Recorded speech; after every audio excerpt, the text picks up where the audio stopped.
Napzok. Happy to be with all of you here on this Wednesday, live first on twitch.tv/catnapzok, uploaded later to YouTube, where all content goes to die. So happy to be back. We took last week off. We got a great show planned for you next week, but we got a wonderful show this week. A very special friend of mine. He's just an angel. I'm just pumping him up as best I can. Former comic buddy, but we're still buddies, but we don't do comedy anymore. We're going to talk about that too. And he has become just a person I just really admire for what he's also doing in his career in real estate, a YouTube channel. And I figured I'm going to bring him on. We're going to talk about home buying for dummies. And I'm the dummy. We're going to talk about things like that and talk about building brands and trying to branch out, the struggles, the successes, and all that stuff there. So that's going to be in just a couple minutes here. We are joined by folks live in the chat here. Mike Fink is doing a live panel for the music community right now. So he's home. He misses us, but he has some homeowner thoughts. So Mike, we'll get your thoughts when it's appropriate. Leave them in the YouTube comments there. David Taylor's here as well. We also have Old Handsaw, our friend, Jonas Bergen, our friend as well. And Vermont Mike is here. We got a lot of regulars checking on in here. Going to be a lot of fun. You see a little QR code down in the corner here if you want to donate to keep the show going. Well, that sounds like a threat. Actually, when you say it like that, I kind of hate when that's said. The show will keep going. There's no threat. I take back the threat. But if you want to support the Morning Drive Media, that's a little QR code that takes you to the Morning Drive Media PayPal page. So that's there. If you're on Twitch, you want to subscribe, you can do that. You can get some extra emotes. You can cheer. You can give bits, all that kind of stuff. But more importantly, you can watch me hang out with Johnny M and other characters playing Red Dead Redemption 2 online. We do that on Tuesdays a lot. Been a lot of fun there. Lauren Romo is here checking in from the greater Detroit area. I always, hey, there's Johnny M from Long Island. I always envision Lauren Romo living in like right field of Comerica Park out there in Detroit. But I guess it's probably the greater Detroit area there as well. It's been, like I said, we took a week off last week, having a lot of fun doing pop rock and radio. And, can I just turn this into a commercial up top? Please, pop rock and radio, if you're a music fan, join the fun over there. We're having a lot of fun, growing community around the music show that I put out once a week, but now it's going to be more. I'm probably going to go live tomorrow, lunchtime, West Coast time, probably a little later in your work day, just to have some fun with that too. So stick around for that. A lot of fun over there. One of the things, look at that. Brennan Mars here as well. Definitely not Trey. Love seeing all these wonderful names. We do the segment, the things on my mind, which is based off the old three things on the Napzok Files podcast feed. So we can kind of do it here. I don't have a lot on my mind this week, other than have you guys watched the Netflix? I think it's Netflix doc. It's hard to remember the streaming services these days, right? I sound like an old man when I say that, but it's true. The Tinder Swindler, this crazy story. The true life story that's still ongoing of this clown who goes on Tinder and just swindles all the ladies who swipe right and match with him. It's a almost unbelievable story of just a dastardly human being preying on these people looking for love. And, you can make jokes about, oh, they're gullible, they fall for it. No, it goes beyond that. It goes crazy stuff. And Grace and I just sat there watching it, just so thankful that we have each other. Isn't it? Do you guys experience that too, where you watch something, maybe it's even a TV show, maybe it's not a documentary, just something, you see a relationship that's just on your screen and going so bad, or a romantic situation that's so horrible and so bad, and you just kind of you look over to the person next to you and you're like, so glad we found each other. Good times and bad, we're here. It's crazy. And yeah, you guys, Kristen McGee's here. So I saw that doc. It was wild. Lauren Romo, all caps. It's crazy when Romo goes all caps from the bleachers in Comerica Park there.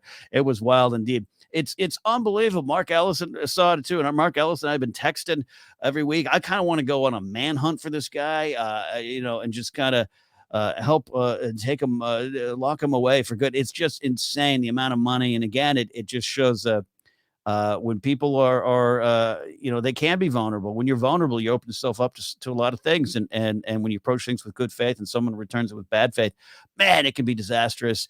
John Mariano, you need to check this out. John, especially since you're using those dating apps.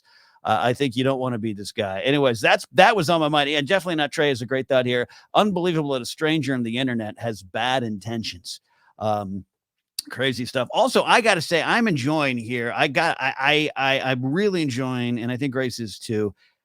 Pam and Tommy on Hulu. The story, the greatest love story ever sold, is the catchphrase there. Nick Offerman, Seth Rogen, and others as well. I am really enjoying the show. It is kind of weird. I know there's some controversy around the producers have Pam Anderson's permission to tell the story and everything. That's maybe something to decide later on. But I really love what the show's doing. I really love what I feel is the respect they're giving Pam Anderson in the story, the exploitation, and just how crazy it was. And there's some great comedy. Sebastian Stan is great as Tommy Lee, but Lily James as Pam Anderson she's channeling Pam from that era. And if you're from my generation, that story is kind of big in your pop culture brain.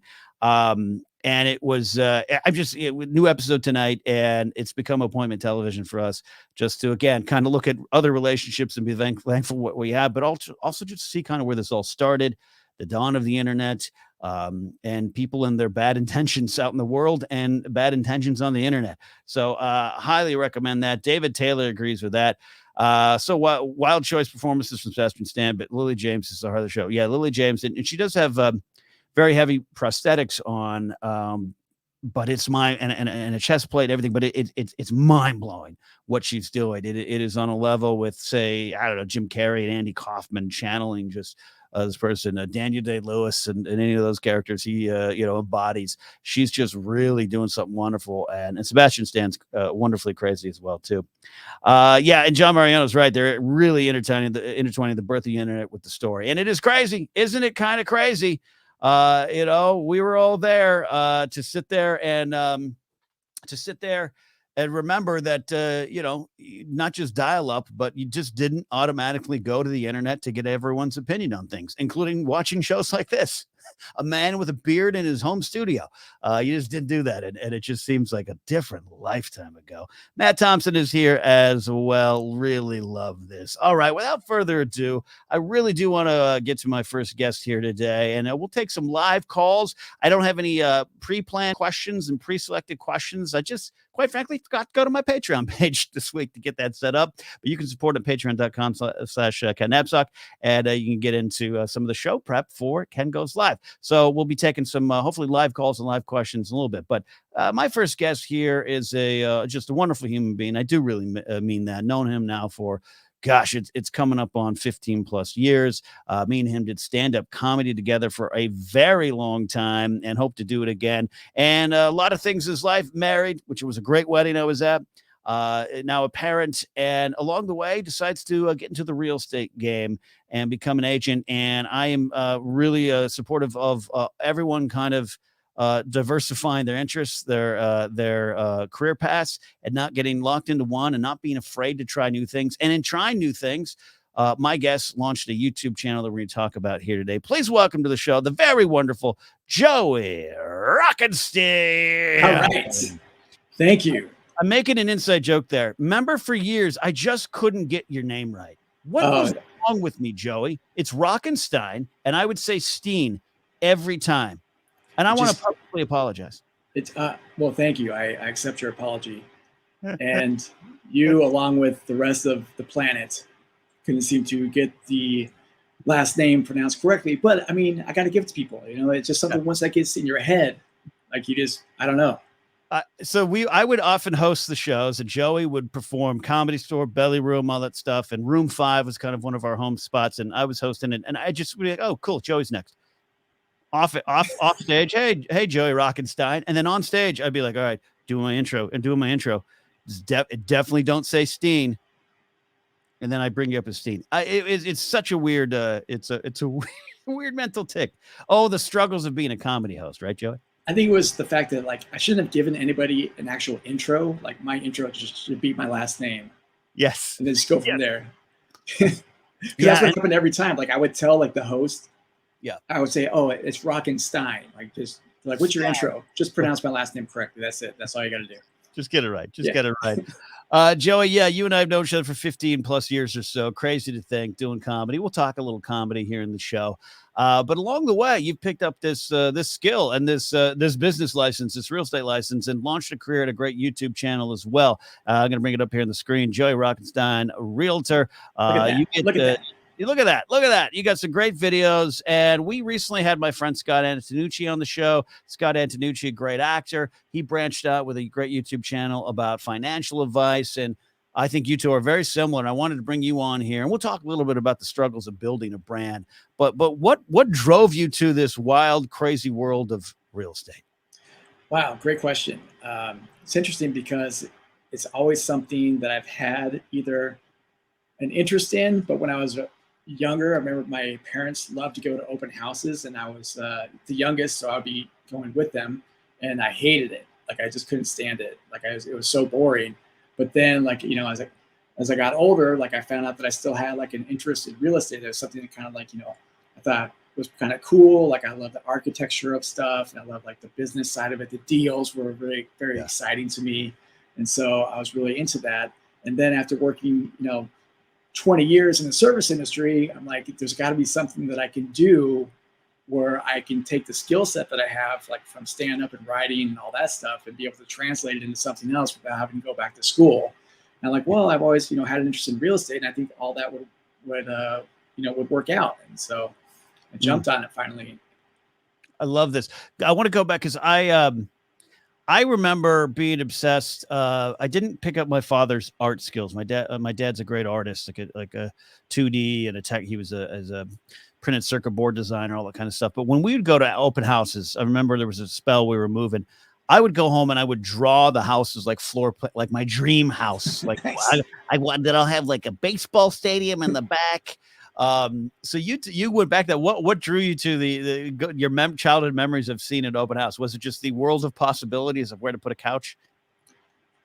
Just seeing like all those open houses, and we went to quite a few. I went to quite a few with my parents, and just seeing how different everybody's houses were, and just how different all the houses smelled. And the new carpets, the secret smells. Yeah. Did you ever, and now your lovely wife, Meredith, but back maybe when you were dating, did you ever like, honey, let's go to an open house and pretend we're in the market just to go tour some mansions or something? Gosh, did we do that? I wouldn't put it past us. Like we would do things like that. So we probably did. I don't remember, but yeah. Take me through this journey here. Like I said, you were in the service industry for a very long time and had a wonderful podcast called The Bitter Bistro and a webpage. And I got to say, I do podcasting here every day now. You were one of the first people I knew that had fully embraced the podcast format. Had a great show. You do live podcasts of that as well. That's one of the first podcasts I really remember was your podcast as well. So in making a career transition, would take me through that process of like, all right, I'm really going to do this and commit to this new idea, which also doesn't mean you leave behind things you've done like comedy or podcasting. Take me to that moment. Yeah, no, I mean, thank you. I love that podcast. Like it was so much fun. But like the majority of the things that I did, I fell in love with, the idea of creating this content, and then I would just, put it on the internet to slowly die. So yeah, I'm the serial killer of my content. So I would create it. I love creating it. And then I would just kill it. I put it on the internet. That's amazing. I'm a serial killer of my own content. I think that's kind of where I'm at. That's a different conversation. People checking in here like Cow Twitch, Alex Corey, Laserbolt as well. Thanks for listening. I absolutely identify with that. Anyway, continue, sir. No, you're right. And like just getting into it, it was a matter of like, I signed up to take the real estate classes because you have to take 3 classes to be able to go and take the real estate license test, like to get my realtor license. So you had to take 3 of these classes. And so I finally signed up for those. And then, but that wasn't it. Like I was such a procrastinator because I was doing all those things, like you said, stand up and writing and working at restaurants or bars. And so it took me a long time to finish all 3 of those classes. And then it was in 2016 when I finally just like, it was December. I had one more class to go, and I'm like, I'm finishing it, by New Year's Eve, and I'm going to be done with these classes, and then I can finally like study for the state test and then take that. And so I finally just Did it. focused and zeroed in on that. Love this. And then you later on, because marketing is so key to being a realtor, you launched this YouTube channel with some great content. Talk about that in a second. And for the folks out there, give Joey a follow. We'll tell you how to do it. If you're watching on YouTube, there'll be a link below. Let's jump to a little bit of business talk here. The title of this episode is like home buying for dummies, me being the dummy. With what's going on the last couple of years, just the things you can hear from afar, the rising costs and this and that, and you definitely shouldn't rent. And why not just rent? All these kind of things. How does a bloke like me even begin to approach the idea of buying a house in 2022? If I call you up, what are we doing first? We are going to have you talk to a lender, because I feel like that is the one thing that really is going to help anybody out who is just starting the home buying process, because you need information. You might think you know how much you make because you have a job and you make this much money, and you know that you spend this much like on rent and credit card bills, but a lender is really going to like zero in on all of your finances and say, okay, yes, this is something that can happen this year, or this is something that can happen if you follow these steps. So you kind of need to get a plan in place. And that's what a lender is going to help you do. I've never really thought of it in those terms. I've always just thought, well, I'm rich, I guess I can buy some property now, but a plan and looking to the future. So it's always not immediate. So if you're out there listening, you're like, yeah, me and my partner are looking to buy a house, or maybe just me, I'm looking to buy a house. It isn't immediate. It could be maybe a longer term process than people are prepared for. I mean, it's very doable. Like it might be daunting thinking, oh, this is going to happen, but not anytime soon. But that's why like it's always good to make that first step and talk to a lender, or even talk to a realtor, like, because we can obviously refer you to a lender. So we can like help you out too. But I feel like a lender is the better first step, because that's their wheelhouse. They talk numbers and they know the finances. I know that stuff too, but I don't know like how you would qualify for specific loan programs that you might want to do. So that's another thing that you just want to get that information. Yeah, no, I get that. But that's it. That's fascinating, because I would just think it's a one-stop shop. The working in concert agent and lender, that I think those are things that you heard as a kid. I remember when my parents bought a house. I remember all these terms, but I don't think a lot of people sit down and teach you this stuff there. This is why we have folks like you, Joey, and a great YouTube channel. No, and that's something too that should be taught in high school. Like, there's so many things in high school that I think that we should have learned, and maybe they do teach that stuff in high school now, and I just don't know it. But like things I wanted to learn in high school, like how to fix a car, and how to buy a house. Well, do you remember? I do remember in our day, and we're aging ourselves. Like, I remember in 6th grade, they had like 2 weeks where we learned to balance a checkbook. That's about, and in 9th grade, I took typewriting. That's the only thing I remember. That was the best class I took in high school, because if I did not take typewriting, I wouldn't be as good at doing this now, because I feel like that was the best thing that I could have learned. Hey, you got to get that. You get that finger position, man. Right. The home keys. Got to get on the home keys. Home keys. You got to get those home keys. So if I go to you as a real estate agent, and seriously, hopefully one day I get to soon, and go call up Joey and say, hey, we're not just doing a lunch. We're going to go to your office here. What's the first question you ask me? How many comic books do you buy, Ken? Like, how do you approach it? I would say, yeah. I would approach it as, why do you want to be a homeowner? Why do you want home ownership? That's a great question. What are some of the answers, without giving names? What are some of the answers you've received? Are there great answers, or maybe you should reconsider this? I mean, I think I've heard a lot of really good answers. I mean, people just want to have pride of home ownership. Like, if you're renting, obviously you can keep your place nice, but you can't really do too much to it. If you have a house or a condo, you can fix it up the way you want to. You can knock out the kitchen and build a kitchen that you want. You can paint the house the color that you want to. Of course, you can paint walls and stuff if you rent, but it's just a different ballgame. It's a different feeling, like when you know that you own it. Right. You can do things like that. An old handsaw has got a great tip. Plan to buy a house the same time as your wedding. Ask your parents for down payment as a wedding gift. Hey, that's not. That's so true. Like I've heard that so many times too. It's like, don't. Yeah, that's great. People should ask for that. Ask for a down payment. Should you ask for a down payment? Start a GoFundMe for your dad. Yeah. What are is there like one bad answer? Maybe it's even just horrendously comical. A bad answer of wanting to buy a home. Is there some that? Has there ever been a time you're like, look, we may need to consider something else for you? Have you tried an apartment for rent? There is one woman who is she's been taking care of her sick son, and so she was referred to me, and so I was trying everything that I could, referring her to the lender that I refer people to, and my lender, she couldn't help her out because she just didn't have she didn't have a steady job. She's an artist. Yeah.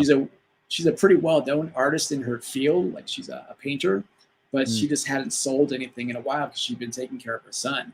And so it just got to the point she spoke with 2 or 3 lenders, and she just needed to work on art and sell some art so she could be able to buy a house because she wanted to be able to have her son live with her. So that's what she had to do. So noble intentions, but maybe not so much there. It's heartbreaking. It's really heartbreaking because people. I got to imagine. House. Yeah, I've got to imagine if this is an actual, bona fide dream, and you got to. It's kind of like when people would tell us to get off the comedy stage, Joey. I wonder if they felt bad about telling us to end our dreams. I don't know. Mike Vermont. Maybe they should have told us that sooner. Maybe they should have. I didn't want a neighbor on top of me increasing rent prices investment. What is? Yes. Yeah, is that something you're reacting to that there? That's something I've heard for years. Why throw your money away? And I said, I have an issue. One of the reasons I'm maybe not there mentally is I don't like the permanence of saying this is where I'm going to be for 30 years. Right. I've moved a lot, and I'm one of those cells, but that's not necessarily the right reason. Talk about the investment side and the throwing the money away side. Well, I love that Vermont Mike just mentioned that because that was something I had written down too. Is homeownership is forced savings. So when you pay your mortgage every month, you are essentially investing that money in yourself. Right. When you're paying rent every month, you're investing that money into your landlord's bank account. So you are not getting any return on that. So you want to start building wealth in the form of equity. And that's one of the good things that's going on right now is that at least 60% of the homeowners now nationwide have, I believe it's almost 63% equity in their homes. And that's huge because compared to 2008, that was not the case. And that's why they had that wave of foreclosures had happened because people would cash out on their equity. And so they didn't have any equity left in their house. And then when the market tanked, they didn't have any choice because they couldn't make those payments.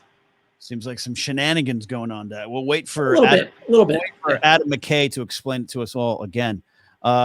This is fascinating stuff. No, and that's where here I am late in life, as you can see the gray of my beard. I think that's just the kind of stuff that wasn't explained to me. Other people might have had a different experience from their parents or those around them. That's not something that was explained to me, until later in life. Just the concept, it just seemed like I don't know. You buy a car, you buy a house, maybe you get a guitar.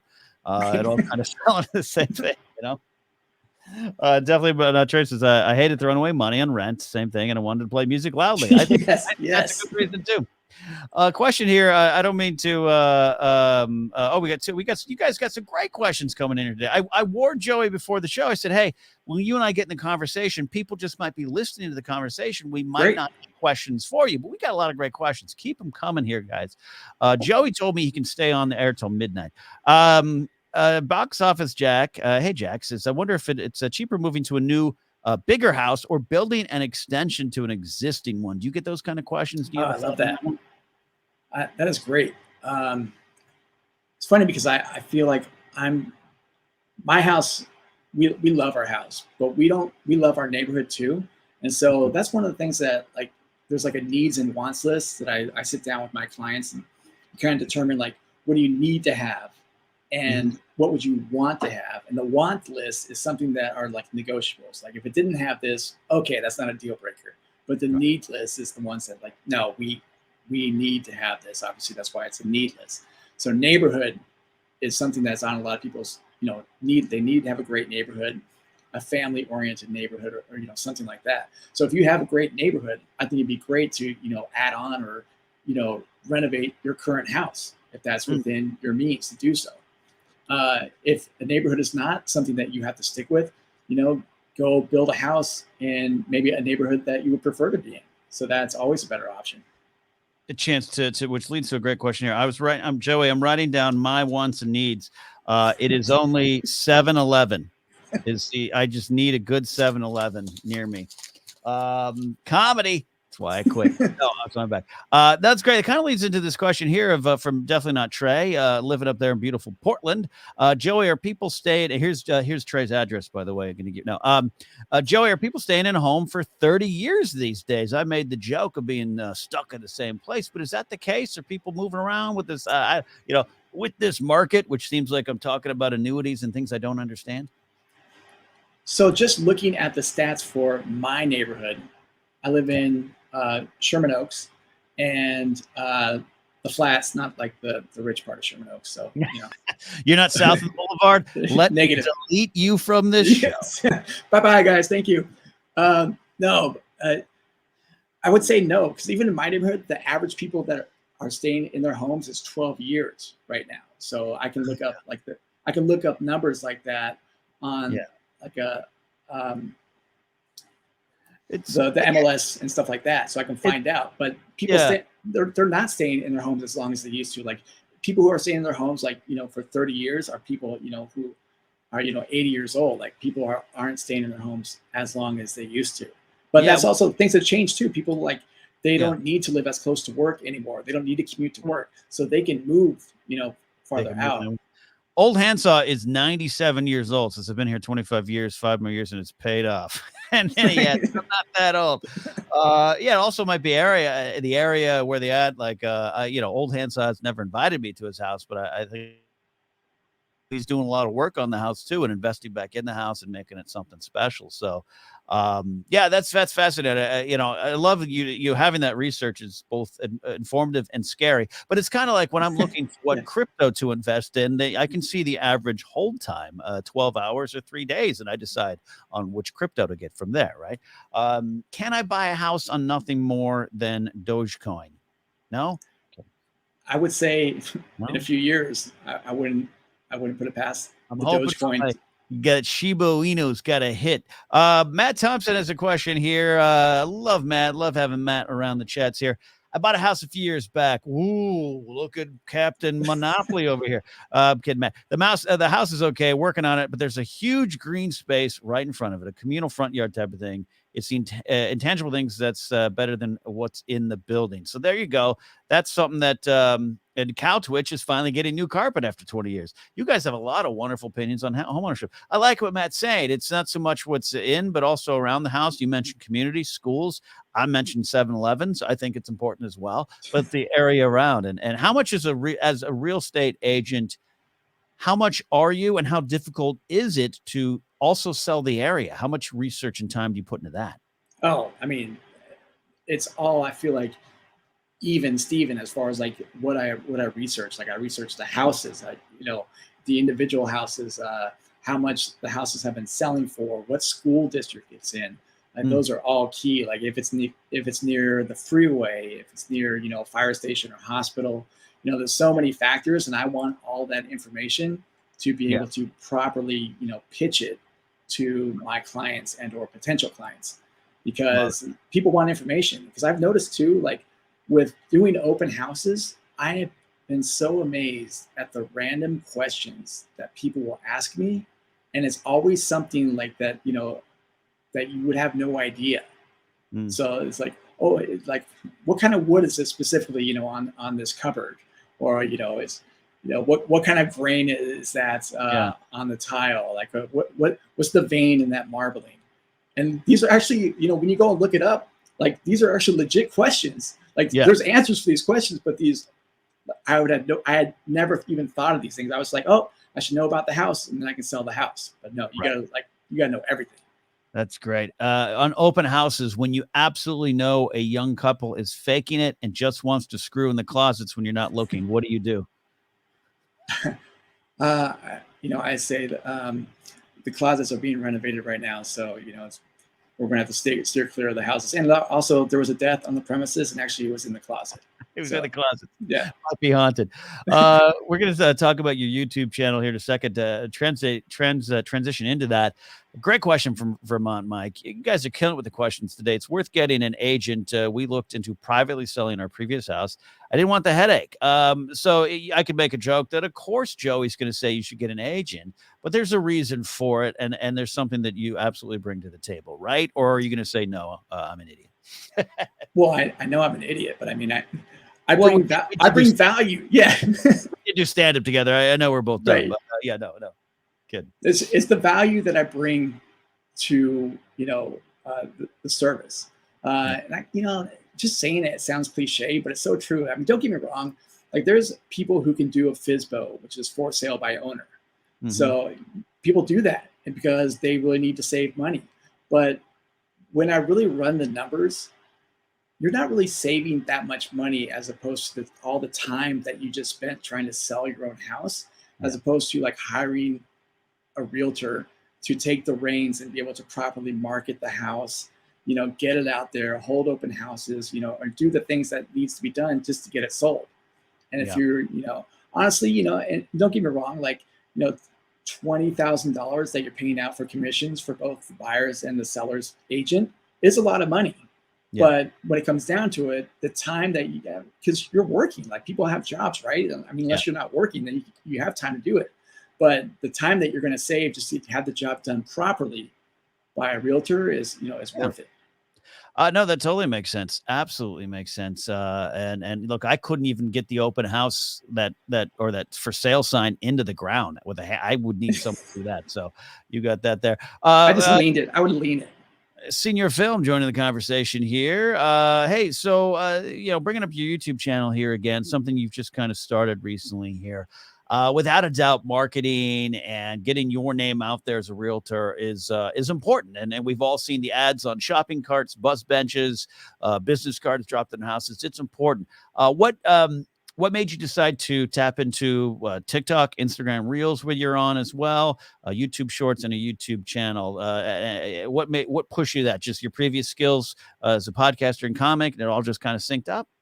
Yes, that was definitely part of it, because I wanted to, be able to utilize the skills that I had, by doing stand up and, improv and writing, and bringing those to the real estate table.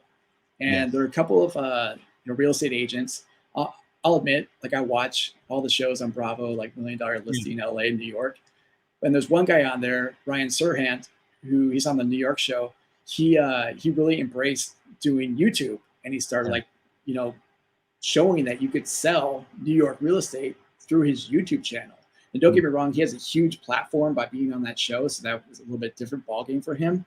Yeah. But that kind of made me go, maybe there's something, that I should be looking into, and not doing like all the old school ways of marketing, like mailing out postcards in the mail, which I just throw in the trash immediately when I get them anyways. Going and door knocking in a neighborhood, and who opens their door. I hate it when people don't knock on my door. I don't like that. Why would I want to knock on someone else's door? Yeah. Absolutely. I mean, I do hope to one day sit on your face on a bus bench. That's a goal of mine. Yeah. That's, you do have your needs and wants list. So I do. Yeah. It's growing. Lord Robles' thoughts on someone renting out their condo if they're able to buy a house now. Is it worth the possible hassle to be a landlord, so to speak? This is a great question, because I've known a few people in my life who are like, I'm renting out my house, and then within 2 years, they're like, I got rid of that thing. I got rid of that. So, what's your thoughts on that? I think that's a great idea. I mean, if you have real estate and you have the means to be able to hang on to that and use it as an investment property to earn passive income, that is wonderful. I mean, it's great, because obviously you're getting the passive income, you're getting the tax break. There's so many benefits that I feel like would outweigh any negatives. I feel like it's just an awesome idea. If you can do that, do it. I mean, because I would love to be able to do that. That's definitely maybe in a few years. But I think it's just a great way to make some passive income. Well, it sounds like Lauren Romo wants to become a land baron, so she's well on her way. Cal Twitch has a funny question. How often do you quote "I love you, man"? Oh man, I mean, such a great movie, and I often think that, man, I should be doing like some billboards like that, and I would, I mean, essentially my TikToks are like Yeah. the I love you man billboards, what I do on TikTok. So, I'm just reaching, like I'm just into, I'm doing the Johnny Carson where like, I'll do anything that I've learned how to do through stand up. Yeah, there you go. Laserbolt says, what a great guest. I haven't seen this much chat participation in a while. Yeah, it's because no one likes me and everyone loves Joey, as it should be. It's what I've been telling people for years.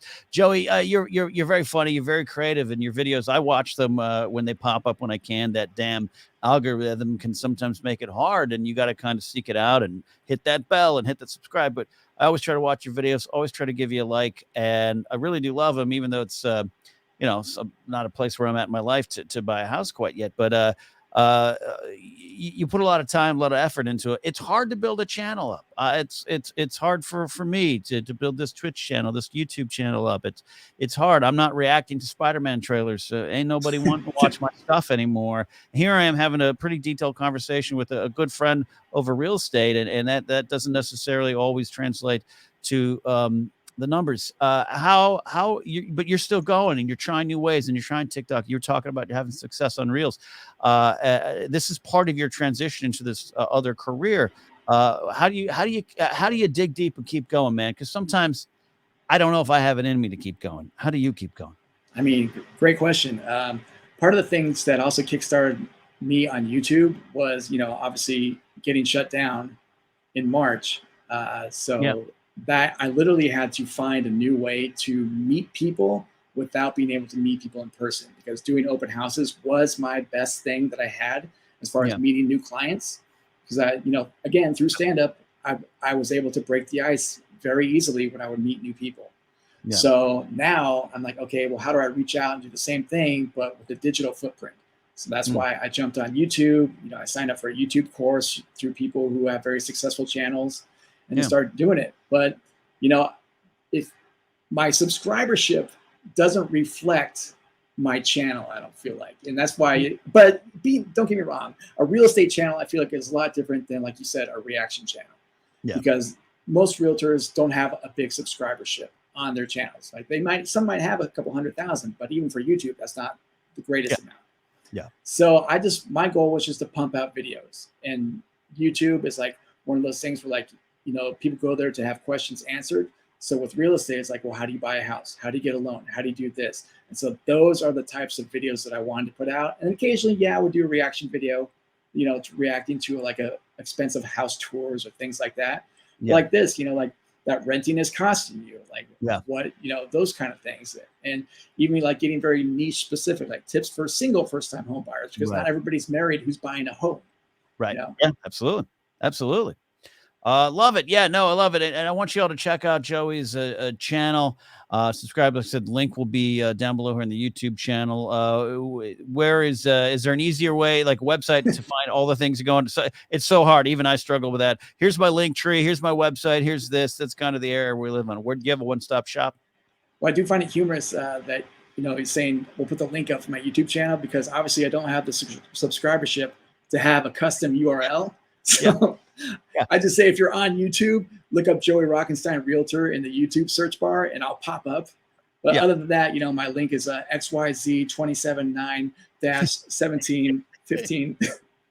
Yeah, I'm trying to build my Game of Thrones channel up, and it's like, exactly. Go to 36 numbers /36 more, and you'll find it. But yeah, no, absolutely. And we will drop that direct link there below. Joey, you want to stick around for a little bit while we take some live questions? Yeah, absolutely. And you can find me easily on Instagram. That's probably the easiest way. JoeyRockenstein.re. And I have all the links to like YouTube and stuff through my Instagram profile. Awesome. Well, you guys watching live, we're going to take a quick break. We'll be right back. More of Joey Rockenstein, the comic realtor, and your questions live in chat, and hopefully some people calling in through StreamYard. Stick around. We'll be right back. Chun-Li? Who's she? Sindel? Never heard of the bitch. Helga? Oh, you don't remember Helga from the Interplay game Clay Fighter that came out in the 90s for Super NES and Sega, where a clay meteor crashes into a circus and all the characters become claymation versions of themselves and they fight and it's hilarious and fun? No? Well, get ready to settle for less with Drag Her. Serving you camp queer kick-assery with a big old side of balls. Like ball culture, like balls. Drag balls. Oh, you get it. Drag Her. Being death dropped onto you by Fighting Chance Games. A fistful of good Judy's wondering, why the hell no one has done this before? No, seriously. Why hasn't anyone done this before? It's like a really good idea and everyone's gonna love it.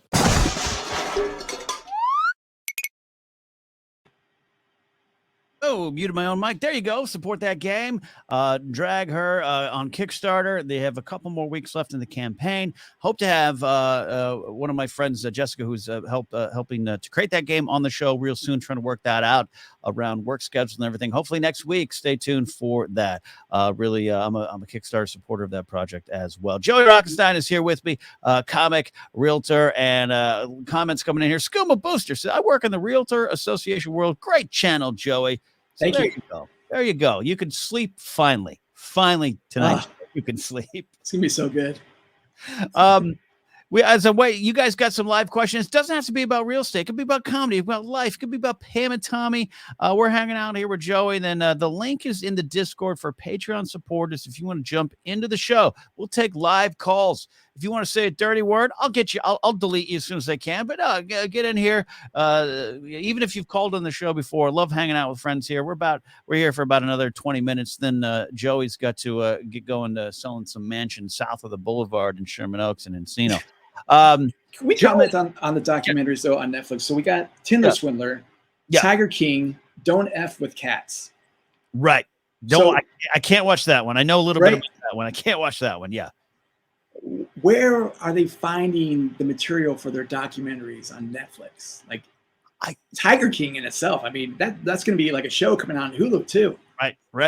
With Kate McKinnon. Yeah, Kate McKinnon. Yeah. I was thinking about that too. Is with the Tinder Swindler one, and I don't want to spoil the result of that investigation of the documentary, but it's like, I know there was a news article about it. I know it was there, but it's like, I guess those stories, we're now in a time where those stories are happening in real time. Right. Like think of that. Like Tiger King, the documentary was the beginning of the pandemic. We've already got like a sequel and a narrative based live action show coming out. And that seems like another lifetime ago, where in the past, in our generation, you would hear a documentary about 30 years ago. Did you hear this guy? He tried to kill Harry Truman. Here's a story about it. And now it's all happening in real time. It's too much to take sometimes. Cow Twitch has got this question here. Just a great one here. Are you excited for the Lego Spice Girls set? I am. I still plan on doing my brick building here on Twitch. I'm having a little webcam issue here with this camera that I'm bringing up here. I have to maybe redo my drivers on my computer. I don't know what happened, Joey. I only know tech so far. The camera's not picking up my hand movements. It's just a big blur. So I'm going to get back to brick building, but that Lego Spice Girl set, I think I'm going to have to build that. I've been doing the Star Wars ones, but Joey, I think I got to build it. I'm a big Spice Girls fan. So I got to branch out. Yeah. You got to branch out. There you go. By the way, Ken is the person I go to for any tech advice. Like, as you can see, when Ken did the single shot of just my camera, how grainy and horrible it looks. This is the 2010 MacBook Pro, ladies and gentlemen. So buy a house for me so I can get a new laptop. But you know what? Here's the thing, Joey. You got some great lilies behind you. And I don't have that. There's no plant life in here. I'm trying to have a distraction from the grainy quality of the video. So an Obi-Wan, a $300 Obi-Wan Kenobi doll, and then my Bigfoot action figure that Jeff Saunders sent me. This is great stuff. Yeah, so I'll keep you updated on that there. Lorma says, if you're asking Ken for tech help, you're in trouble. You're not wrong. Yeah. Then we got someone who doesn't like my baseball analytics are bad, just like the Last Jedi ruined Luke Skywalker baseball takes.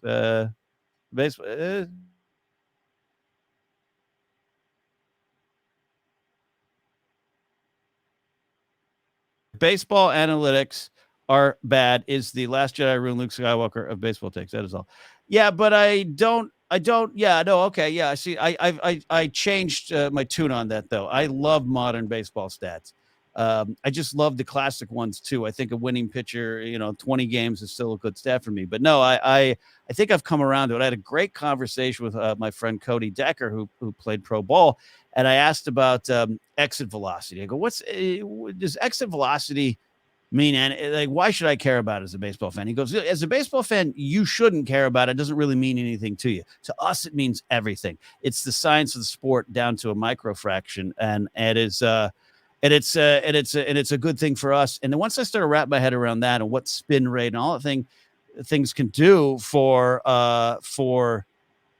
baseball, I really come around on it. Like I changed, and I didn't want to be. I don't want to be that person who resists change. And I think traditions are good. And I think baseball is a sport of traditions that I absolutely love a lot of the traditions. So is pro wrestling, but I think you have to adapt and change. And I think I came around to it. So yeah, no apologies needed. Sometimes it's hard for me to read those questions. Just like comedy intros. So just like Joey Rockenstein here, everybody. And Lauren Ramos is kidding. No, gentlemen. I have really forced myself, Joey, and I talk to you and keep the questions coming in. This is a great conversation, folks. You and I came up when we were doing stand-up comedy at the peak of when we were doing it weekly and at times nightly. It was the mid 2000s, and podcasts started coming up. YouTube was there. I tell the story often of making fun of Christian Harloff and Mark Ellis when they were like, yeah, we're going to review movies on YouTube. I was like, what are you, stupid? Like, what are you going to do? I slowly learned, very stubborn over the years, but podcasting, a lot of people, I just absolutely resisted it. And how could you do podcasting? So I was in real radio. And then you were one of the folks that I was like, well, look at Joey go. What made you adapt a little quicker than a stubborn cuss like me? I mean, I'm pretty sure that, I was taking a lead from you because I know that you had started or had been doing the Napzok files, correct? No, Bitter Bistro, your Bitter Bistro podcast was before mine. Interesting. Okay. Napzok Files was 2013. But you had already started doing stuff, and you started doing live shows. In fact, I think you had Josh Bakuga on one of that shows before I even really knew who Josh was. He was on my first one, and I loved it. That was in the improv lab on Melrose. Yeah, it was improv. Yeah, and you are also responsible. The first time I ever met Josh Bakuga was at a stand-up show that you booked and hosted. So. Oh yes, at the wonderful Three Clubs. Yeah. So, but just even regardless, looking around, was it just like, I want to get in on this, or I'm not afraid of it? Because sometimes I'm just afraid of new stuff. Again, I just fell in love with the idea of a podcast, which is almost like inside the actor studio, but for bartenders and servers. So I just wanted to be able to talk to other bartenders and servers, find out why the hell that they got into this industry, how long they've been doing it. And then of course, the stories that they have to tell, not only about customers, but about coworkers, managers, anything they have to do with the service industry. Because I was already writing a blog about it, and I've written the blog since MySpace. Right. And then I think the podcast just seemed like the next logical step, to kind of up that game. Yeah, it makes sense. Kudos to you. Can we still get the Bitter Bistro out there? Is it still available? Actually, it is still available. So you can definitely find it on Anchor, Apple Podcasts, probably on most podcast platforms. I know Anchor does a great job of distributing all that stuff. So yeah, love that there. Check that out as well. Senior Film is this question: what is your most influential album / record from your youth? So talking music here, Joey, we got the Pop Rocket Radio Show going strong over on Mixcloud. You guys can grab a seat and listen to some great music over there with us, especially on the nights we go live. I guess for me, it depends on what era of my youth, right? So I would go to 1987. CDs are coming out. My friend hands me a cassette of Sgt. Pepper's, and that's where not only became a Beatles fan very, very organically on my own, but that was the first time music got to me in a way in which I remembered it, in which I connected to it. And it wasn't something coming through my dad's stereo system or my mom's car radio. But then later on, I had another leap in music appreciation. And beyond just what was on the radio in the late 90s and coming out of high school.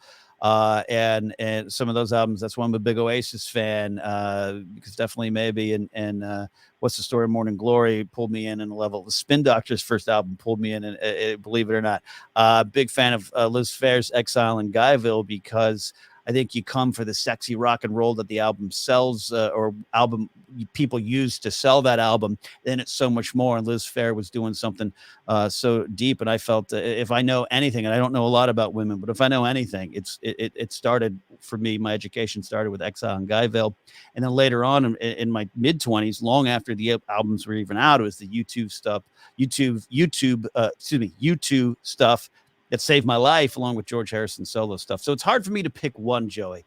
For you, is it New Kids on the Block? I mean, you know me so well. Joey McIntyre really, I think, changed my life. Gave me direction, focus. Yeah. Made me want to embrace my inner performer. I don't want to get taken down on YouTube later. Yeah, any one album standing out? Yeah, definitely. Probably be my first cassette that I had, which was Run DMC, Raising Hell. Nice. Oh, yeah. That's what year was that for you? What year was that? Middle 80s? Yeah, I mean, yeah. Love that. 86? Love that. 87-ish? Do you have an album that that changed you a little bit later on in your life too? Like for me, I always say, like, Octone Baby found me 15 years after it was released, even though I'd known it. I was a fan of YouTube, but it found my soul when I needed it a little later. Do you have anything like that with music? So many. Like I'm very eclectic as far as my music taste. So like my one sister was a big Bon Jovi fan, and I still am to this day. So, I love that. Just the Slippery When Wet album. That's right. Yeah. Yeah. Right. Okay. Yeah. Don't want to get them mixed up. Michael Jackson, Dangerous. Mm-hmm. I just remember at that time too, like that album came out, and then he had like so many videos coming out on Fox, which I thought was like, oh man, like his videos are out on primetime, like he's huge. Oh yeah, remember when that one with the Eddie Murphy and Amon and Magic Johnson? Oh my God. Yeah, remember the time. Remember the time, and he bashed that car. Was that the one where he destroyed the car? And we thought that was the most controversial thing about it. Yes. Great question here from Alex Corey. What's your guys' favorite decade in history? This is great. I love history stuff. Love history, but breaking it down to decade, I love the 1960s overall. I think so much change, so many things good and bad that happen. But I also love, 1880s expansion, the good and the bad of that, of America. I love studying the entire picture of it. So for me, it might be that. But I also love 1800s, like early 1800s, when all right, cool, we won a war. Now what do we do now? We're a country. So, but I also love specific eras. Like I love studying comedy in the late 70s. It's a fascinating world and a fascinating time. I love studying music. Even I'm not a big hair band fan, but I love Sunset Strip in the 80s, and I love little pockets of history. Including like Schmoes Know History in 2010. Fascinating time. Joey, do you have a decade you're drawn to? Yeah, I mean, again, with growing up, I'd say the 80s, just because, the music was so memorable, whether or not it was good or bad, or what you thought it was good or bad. Right. Just the styles were so memorable. And then the movies, like I'm such a big John Hughes fan, and obviously that was like his decade. So it's fascinating too. And Darkest Light Side says it has to be the 90s, the literal before and after the internet. That's fascinating time too. And I've been listening, watching the Vice documentary series, Dark Side of the 90s. It's fascinating because then again, going to the Pam and Tommy stuff, which they do an episode of that. Man, it's because we lived it. Like old folks like you and I, Joey, we lived that time. And it's weird to think that history is happening now, just like they'll study these times decades from now. But to go back and be like, wow, I forget that was happening. I forget that I dressed like that. I forget that our cars look like that. I forget that the internet was something introduced to me during that time. It is kind of fascinating. Right. It's funny too, because Lauren was mentioning born in the 80s. Yeah. And then, child of the 90s. Like the style that I remember the most was, being in high school in the 90s, and my pants were pegged. My hair was like very blonde, like very Rodman-esque. So like just totally. Oh yeah, I had some acid wash jeans with a dress shirt tucked into them with a black belt there. Great stuff. We got some important questions from Christy McGee here. Does Joey? First, I read this as, does Joey have any pants? Which I'm going to assume the answer is yes. Maybe not right now. Does Joey have any pets? You have child, but do you have pets? Yes, I do. So we have a dog. Her name's Chloe, and she's an English Springer Spaniel. Oh, Chloe. Do you have any clothes? Do you have any clothes for Chloe?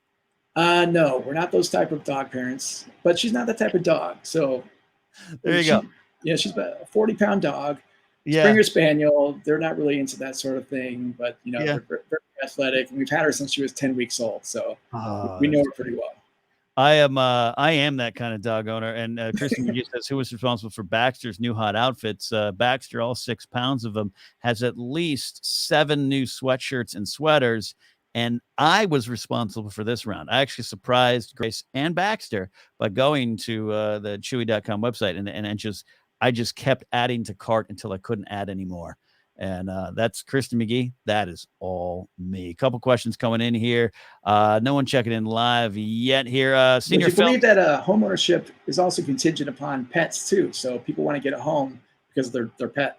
Their pet. I believe that. I believe that. Even us renting a house, moving from an apartment was key for the dogs. Senior Film says, my sister Jennifer wants to know what your favorite movie soundtrack is or composer.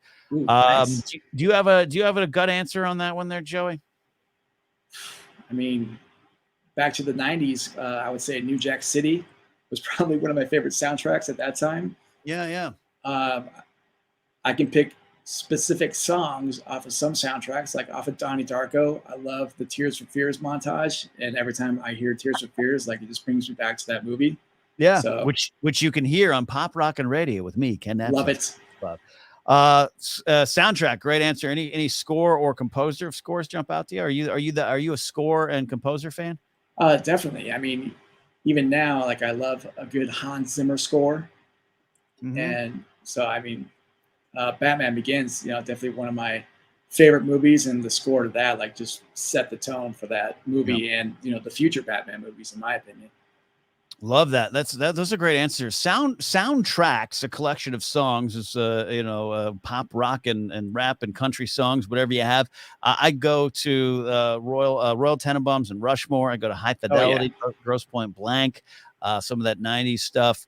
The Great Expectation soundtrack, which features one of my favorite songs from Pulp, Like a Friend, was one that stood out for me as well. Scores, as big of a movie fan as I used to be, I never really studied scores and soundtracks, scores and composers much. Of course, I'm a Star Wars fan, Raiders of the Lost Ark fan, Indiana Jones fan. Of course, I love John Williams. Constantly moved by him. My favorite John Williams single Star Wars score is Revenge of the Sith, where I think he took some of his biggest leaps and bounds. Love Raiders of the Lost Ark. Ramin Djawadi with Game of Thrones is some of my stuff too. But I didn't follow as much. But I did love a lot of James Horner stuff. The Glory score is one of my, because I love the movie Glory. I think that's one of the first times I remember specifically leaving the theater and was like, I got to get the music. Last Mohicans as well, which was a combined effort there with some battles on the project. The Last Mohicans one stands out as well. Another one I love too is Thomas Newman for Road to Perdition. Thomas Newman is a great he's not underrated in terms of probably film fans, but I think his name doesn't get talked about enough. American Graffiti, great answers. Yeah. Alex Corris' Hard Day's Night for soundtrack. Purple Rain, yeah, that counts. Yeah. Lauren Romo says Empire Records, which we know Lauren requests a song from Empire Records every week, it seems, on Pop Rockin' Radio, and I don't want you to stop. Darkest Light Side says Breakfast Club soundtrack, great classic one. There you go. And he also has hoodies for his boxers there. So love that there. That's a great question here. Akalagna has another great question. The great baseball comment earlier. How do you think of modern movies and their use of nostalgia? Ghostbusters Afterlife and Force Awakens took 2 semi-different directions in nostalgia. Both were successful and both worked. I actually love this question, even though I have probably some hot takes on it here. So, Joey, jump with me into the movie discussion waters if you're brave enough. Yes. I didn't see. I'm not a huge Ghostbusters fan. By the way, rest in peace to Ivan Reitman. Just an absolute legend for so many things he's done. Haven't talked to her in a few years, but I got to know and be friendly with Catherine Reitman for years, and she's just such a talented person in her own right. Love Jason Reitman's work as well. Up in the Air is one of my favorite films. So the Reitman family is strong and big loss for them. So shout out to Ivan Reitman there for his work and his legacy. We'll miss him there. But that said, I never was a giant Ghostbusters fan. I think that's a lot known. So I can't weigh an opinion on Ghostbusters Afterlife. Akalagan, I didn't see it. I will die on the hill that nostalgia in Star Wars, and especially modern era, gets a bad rap because it's not as present as people think. Star Wars, and we go into a lot more detail on this on Force Center. Star Wars is based in nostalgia. It's based in George Lucas's nostalgia for his own past, and him wanting to take that, repurpose it, and give it to a new generation. And therefore, Star Wars, the heart of Star Wars always is taking the old and combining it with the new, and what can you learn from it? And I think we are confused, and I think there was other YouTube channels in the past who have confused seeing a character we know pop up in a Star Wars story, or seeing a spaceship, or seeing Ponda Baba and Dr. Evanson show up in Rogue One, and going, see, it's just nostalgia. It's member berries. They're just basing that on that, where that is not story. Where something like Book of Boba Fett literally takes your nostalgia for the Return of the Jedi era and for Boba Fett and says, we are starting from there and building something new with it. Literally, Jabba's palace is empty. Literally, Boba Fett is reborn, and we're going to teach you a life lesson through something new. And I think you have to look at nostalgia moments based on in Star Wars, particularly a case-by-case basis. It's not, sometimes it is just, do you know that thing? Or, hey, there's that ship. Hey, here's a music cue because it's the Millennium Falcon and it will get you crying because it is your childhood. And other times Star Wars is taking what is old and combining it with the new, and Star Wars is a generational tale. And I think it gets a bad rap for nostalgia. And rant, Joey. It's not even a rant, but anyway, there you go. So good. And I think that was like perfectly said too, because I love how, like, just with Book of Boba Fett, like, they're taking a point of view from one of the other main characters from, Return of the Jedi. It's like, well, what the hell happened to this guy? Which is something I asked you before, and you're like, don't talk to me anymore. So you were a lot of people might not know this. You were actually one of my first Star Wars guests on Jedi Alliance. We brought you on to talk because you're a big Clone Wars guy. You were always want to talk about Hondo and Naka. You love those Clone Wars. Those are such great characters, and like Clone Wars just sucked me in. Like, it was so awesome. And I love that they're now taking what happened on the Clone Wars and that cartoon and bringing it to live action. Like just with the whole I don't want to spoil it for anybody. So I'll keep quiet. Sorry, but no, you're good. But stuff that happened on the Clone Wars, seeing it on Book of Boba Fett was amazing and fantastic. Yeah. And just adds, takes the nostalgia, like you said, and brings a new point of view to it. Yeah, absolutely. And look, I think without a doubt, nostalgia overall with the film industry. Again, I haven't seen Ghostbusters Afterlife, and I know there was passionate opinions each way on how it worked or how it didn't work. I think that's fair, but and it's not perfect in every case, even in Star Wars. But I just, without a doubt, it's marketable. And IPs, studios are only going to go for those safe bets, especially if we're going to release something in theaters. Everything else is going to be hidden on a streaming service, and the landscape has changed for better or worse. And for the most part, I do think worse. But I think, Joey, it is part of, I always go to this, and I don't scream it loud enough, but it just, pop culture for our generation specifically from 70s on became something different. It wasn't a Saturday morning cartoon that you left behind. Pop culture, especially by the 80s, with G.I. Joe, Transformers, Star Wars, Indiana Jones, Care Bears, My Little Pony, Rainbow Bride, Barb, whatever you want to say, it became our culture. It is our art, and it is what we love. So it's an easy sell, especially as people in our generation started to get into positions of power in Hollywood and started to make films. It just made sense. Like, oh my gosh, yeah, I loved G.I. Joe growing up. I'm going to do a G.I. Joe story as opposed to doing something original. I think that fed into a lot of too, where nostalgia, it is a slam dunk. it is going that thing you love back there. Let's do it now. I just think Star Wars, for the most part, takes that thing you love back there and spins it into something new that you can grow from, while a new generation learns from. And that's only my thought. And Akalagna says, and I don't know if I'm even saying that name right, but I love saying it like that. Akalagna says, love them both. Ghostbusters have me balling like a baby. I think it works. Yeah. Alex Score says, nostalgia is always comforting. Always down for taking these stories to new heights. Yeah, and I think you can get there as well. So great questions today, everybody. I'm going to go make some vegan spaghetti. I don't know what Joey's doing. Joey, are you a good cook? Are you, because your wedding had some of the, actually, I'm going to say this. Your wedding to the wonderful Meredith was probably the best food I've ever had at a wedding. I'm just going to say it. It's been said, and thank you. Yeah. I still talk about it with friends. Like, the meal itself was to die for. And then they brought out dessert tables, not trays, tables. It's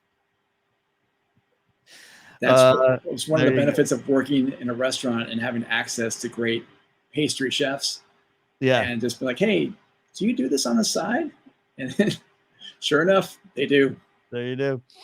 So what are you cooking tonight? I'm going to go cook some vegan pasta with some vegan meatballs in it. What do you got on the table tonight? Wow, I like that whole idea, but just probably not the vegan part on our side. But hey, it's fair. It's fair. I absolutely love that.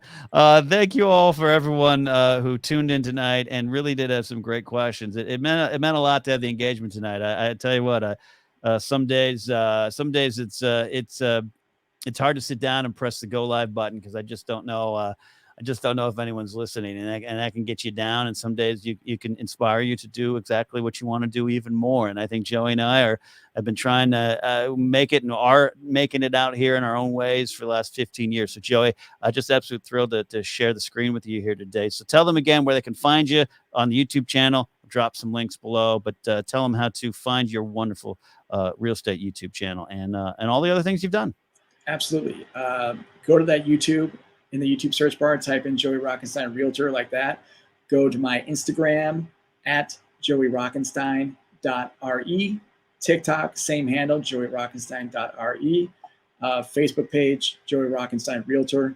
So try to keep it consistent, but any of those handles, you can keep it consistent. But Ken, thanks for having me, man. I mean, you've owed me a phone call now for a couple of years, and so this is the one way that I can get a hold of you. Look, man, I'll just say this right now. It's either text or a live stream. Ain't nobody got time for phone calls. I hear you. I got nobody got time. No, always a pleasure. You're one of those folks that, life can weave us in and out of each other's life for a long time, but you always will remain one of my favorites. And it's great when we can connect and hopefully continue to do that. So love to have you back too here. Don't be a stranger to here. You can jump in. And especially if we hear some breaking real estate news, like the market's turned or the market's exploded, we're going to need you to come and explain that here. All right. I'll be here. I'll be your real estate correspondent.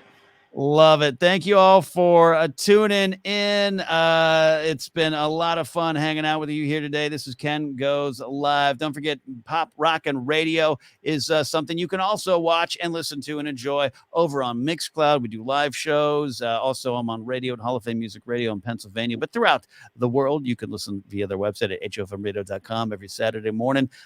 Saturday night Napzok still goes on. 75th episode coming up. We got a roast of me by all the cast and crew of Saturday Night Napzok coming. And Force Center still going strong. If you want, I always say I don't want to talk Star Wars here, but love talking about it. And Joseph and I have a special guest on tomorrow's show. You guys don't want to miss that. And, there you go. That's it for now. Thank you all. We'll see you soon.